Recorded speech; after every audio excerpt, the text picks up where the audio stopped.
ভারতীয় সীমান্তে উন্নয়ন কাজে বাধা বাংলাদেশের বিজিবির। কৈলাসহরপুর পরিষদ এলাকার ৯ নম্বর ওয়ার্ডে মনুল্যান্ড কাস্টম সংলগ্ন মনু নদীর পার্শ্ববর্তী শ্মশানঘাট এলাকার পুরনো রাস্তার ইট সলিংয়ের কাজ করতে উত্তেজনা। সীমান্ত সংলগ্ন এলাকায় কাজ চলাকালীন বাংলাদেশের সীমান্ত রক্ষী বাহিনী বিজিবি বাধা দেয় বলে অভিযোগ।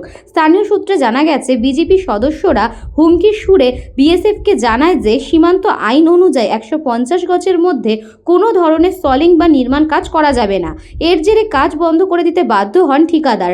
শ্রমিকদের কাজ থেকে সরিয়ে নেওয়া হলে পুরোপুরি বন্ধ হয়ে যায় রাস্তার কাজ, যার ফলে এর সরাসরি প্রভাব পড়ে সাধারণ মানুষদের ওপর। শ্মশানঘাটে আসা মৃতদেহ শেষকৃত্যের জন্য নিয়ে যেতে গিয়ে চরম অসুবিধার মুখে পড়েন আত্মীয়স্বজনেরা। এই প্রসঙ্গে ঠিকাদার আব্দুল মান্নান জানান, কৈলাসহর একটা চর্চিত বিষয় ছিল বর্ডারের বাঁধ নির্মাণ, যেটা বাংলাদেশ বাঁধ নির্মাণের পর আমাদের বহু জায়গা প্লাবিত হওয়ার সম্ভাবনা ছিল।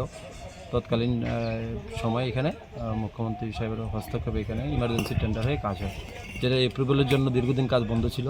তো গত সপ্তাহে এপ্রুভাল পাওয়ার পরে আমরা যথারীতি আজ 2 দিন হয়েছে কাজ শুরু করেছি। এটা শ্মশানঘাট, জিরো লাইনের কাছাকাছি জায়গা। এখানে আগেও রাস্তা ছিল, যেখানে ডেড বডি আসে, আপনি এখনও দেখতে পাচ্ছেন ডেড বডি এখানে জ্বালাচ্ছে। তো এই পরিস্থিতিতে আমরা এটা ব্রিক সিলিং করছি, যাতে ডেড বডিগুলি নিয়ে মানুষ ফ্লুয়েন্টলি আসতে পারে। আজকে সকালে হঠাৎ করে এখানে মানে ইটের গাড়ি আসতেই বাংলাদেশ থেকে বাধা আসে। ওরা ঝান্ডা নিয়ে বাংলাদেশের বর্ডার গার্ড বাংলাদেশ চলে আসে এবং আমাদের সঙ্গে সঙ্গে আমাদের বিএসএফ ফোর্স আসে। কিন্তু এখন আপাতত কাজ বন্ধ আছে। ওরা বলছে ফ্ল্যাগ মিটিং হয়ে কোম্পানি কমান্ডার লেভেলে আমাদের জানালে হবে, নাহলে বন্ধ রাখতে হবে।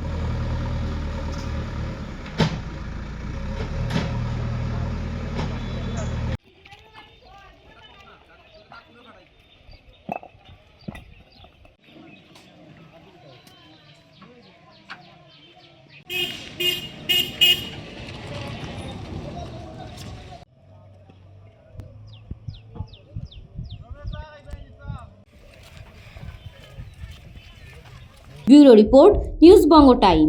St. Augustine's Day School, Barrackpur. Success for every child. Admission open 2026 to 2027. Contact number 900793 4555.